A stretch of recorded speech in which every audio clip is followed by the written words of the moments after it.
തുഷാർ ഗാന്ധിക്കെതിരായ സംഘപരിവാർ അതിക്രമം മതനിരപേക്ഷതയ്ക്കും ജനാധിപത്യത്തിനുമെതിരായ കടന്നാക്രമണമാണെന്ന് മുഖ്യമന്ത്രി. തലസ്ഥാനത്തെ ഭക്തിസാന്ദ്രമാക്കി ആറ്റുകാൽ പൊങ്കാല. നമസ്കാരം. ഈ മണിക്കൂറിലെ ഏറ്റവും പ്രധാനപ്പെട്ട 10 വാർത്തകളുമായി ജനയുഗം ഓൺലൈൻ മോജ് ന്യൂസിലേക്ക് സ്വാഗതം.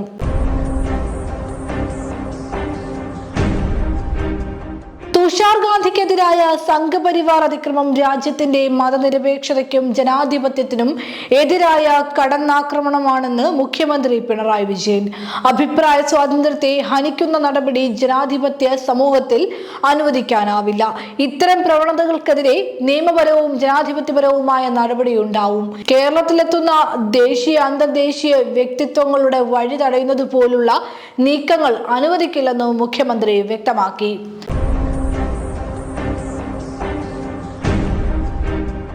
തലസ്ഥാനത്തെ ഭക്തിസാന്ദ്രമാക്കി ആറ്റുകാൽ പൊങ്കാല.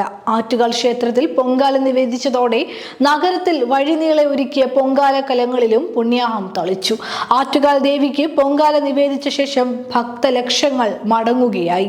രാത്രി 7:45 കുത്തിയോട്ട ബാലന്മാരെ ചൂരൽ കുത്തും. നാളെ രാത്രി 1 നടക്കുന്ന കുരുതി സമർപ്പണത്തോടെ പൊങ്കാലോത്സവം സമാപിക്കും.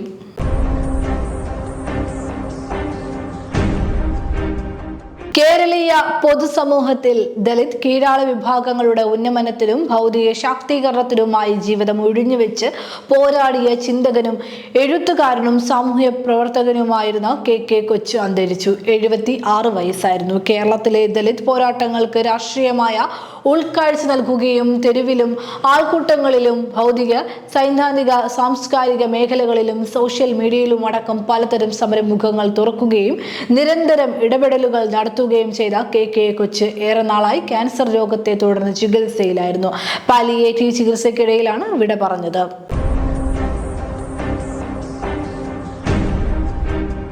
മലപ്പുറം തിരുവാലയിൽ വവ്വാലുകൾ കൂട്ടത്തോടെ ചത്ത നിലയിൽ. പൂന്തോട്ടത്തിലെ റോഡരികിലെ കാഞ്ഞിരമരത്തിൽ തമ്പടിച്ചവയിൽ 17 വവ്വാലുകളാണ് കഴിഞ്ഞ ദിവസം ചത്തു വീണത്. കാരണം കണ്ടെത്താൻ ചത്ത വവ്വാലുകളുടെ സാമ്പിളുകൾ ആരോഗ്യവകുപ്പ് പൂനെ വൈറോളജി ഇൻസ്റ്റിറ്റ്യൂട്ടിലേക്ക് പരിശോധനയ്ക്കായി അയച്ചിട്ടുണ്ട്. കഴിഞ്ഞ ദിവസമാണ് വവ്വാലുകൾ കൂട്ടത്തോടെ ചത്തു വീണത്. ചിലത് മരക്കൊമ്പുകളിൽ തൂങ്ങിക്കിടക്കുകയും ചെയ്യുന്നുണ്ടായിരുന്നു. സമീപവാസികൾ വിവരമറിയിച്ചതിനെ തുടർന്ന് വനപാലകരും വനവകുപ്പിലെ വെറ്റിനറി വിഭാഗം ഉദ്യോഗസ്ഥരും ആരോഗ്യവകുപ്പ് അധികൃതരും സ്ഥലത്തെത്തി പരിശോധന നടത്തി.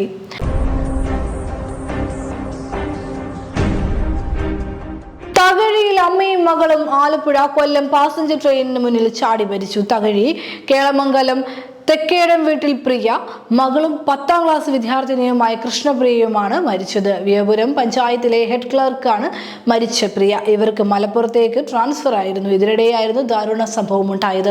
പ്രിയയുടെ ഭർത്താവ് മഹേഷ് ഓസ്ട്രേലിയയിലാണ് ജോലി ചെയ്യുന്നത്. ജോലി രാജിവെച്ച് തനിക്കൊപ്പം ഓസ്ട്രേലിയയിലേക്ക് വരണമെന്ന് മഹേഷ് എപ്പോഴും ആവശ്യപ്പെടുകയായിരുന്നു. ഇത് സംബന്ധിച്ച് ഇരുവർക്കുമിടയിൽ തർക്കമുണ്ടായിരുന്നുവെന്നും ബന്ധുക്കൾ പറയുന്നു. എന്നാൽ പ്രിയയ്ക്ക് ജോലി രാജിവെക്കുന്നതിനോ വിദേശത്തേക്ക് പോകുന്നതിനോ വിയോജിപ്പുണ്ടായിരുന്നു. ഇതുമായി ബന്ധപ്പെട്ട് കുടുംബത്തിലെ അഭിപ്രായ വ്യത്യാസമാണ് ആത്മഹത്യയിലേക്ക് നയിച്ചതെന്നാണ് സൂചന.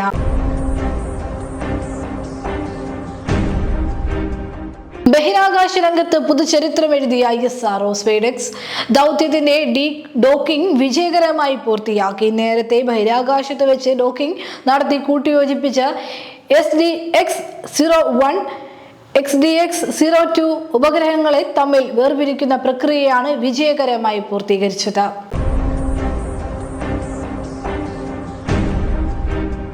അൾട്രാവയലറ്റ് വികിരണം ഉയർന്ന തോതിൽ രേഖപ്പെടുത്തിയതിനെ തുടർന്ന് പാലക്കാട് ജില്ലയിൽ ഇന്ന് സംസ്ഥാന ദുരന്ത നിവാരണ അതോറിറ്റി റെഡ് അലർട്ട് പ്രഖ്യാപിച്ചു. ജില്ലയിൽ 11 സൂചികയിലാണ് അൾട്രാവയലറ്റ് വികിരണ തോത് രേഖപ്പെടുത്തിയിരിക്കുന്നത്. പാലക്കാട് മലപ്പുറം ജില്ലകൾക്കായി തൃത്താലയിലും പൊന്നാനിയിലുമാണ് അൾട്രാവയലറ്റ് മീറ്ററുകൾ സ്ഥാപിച്ചിട്ടുള്ളത്.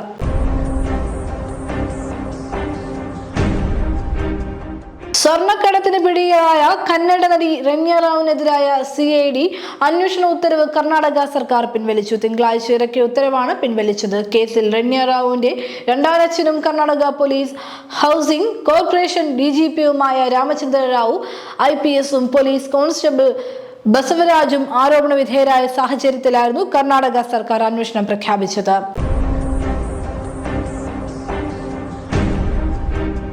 പഠനത്തിനായി പഠനത്തിനായി വിദേശത്തേക്ക് പോകുന്ന ഇന്ത്യക്കാരുടെ എണ്ണത്തിൽ 15% ഇടിവ്. വിദ്യാഭ്യാസ സഹമന്ത്രി സുഗാന്ത മജുംദാറാണ് പാർലമെന്റിൽ ഇത് സംബന്ധിച്ച് കണക്കുകൾ അവതരിപ്പിച്ചത്. 2024 7,59,064 ഇന്ത്യൻ വിദ്യാർത്ഥികളാണ് പഠനത്തിനായി വിദേശത്തേക്ക് പോയത്. 2023 8,92,989 2020 7,50,365 പേരും പഠനത്തിനായി വിദേശത്തേക്ക് പറന്നിരുന്നു. ഇന്ത്യൻ വിദ്യാർത്ഥികളുടെ സ്വപ്ന രാജ്യമായിരുന്ന കാനഡയിലേക്ക് കുടിയേറുന്നവരുടെ എണ്ണത്തിൽ 41% ഇടിവാണ് കഴിഞ്ഞ വർഷം ഉണ്ടായത്.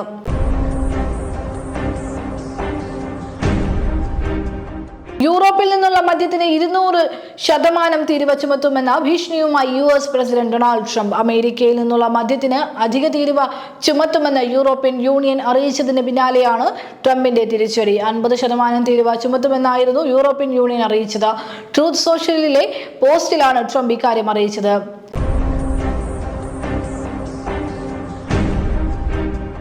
ജനയുഗ ഓൺലൈൻ മോജോ ന്യൂസിലൂടെ വീണ്ടും കാണാം. കൂടുതൽ വാർത്തകൾക്കും വീഡിയോകൾക്കുമായി ജനയുഗത്തിന്റെ വെബ്സൈറ്റ്, യൂട്യൂബ് ചാനൽ സന്ദർശിക്കുക.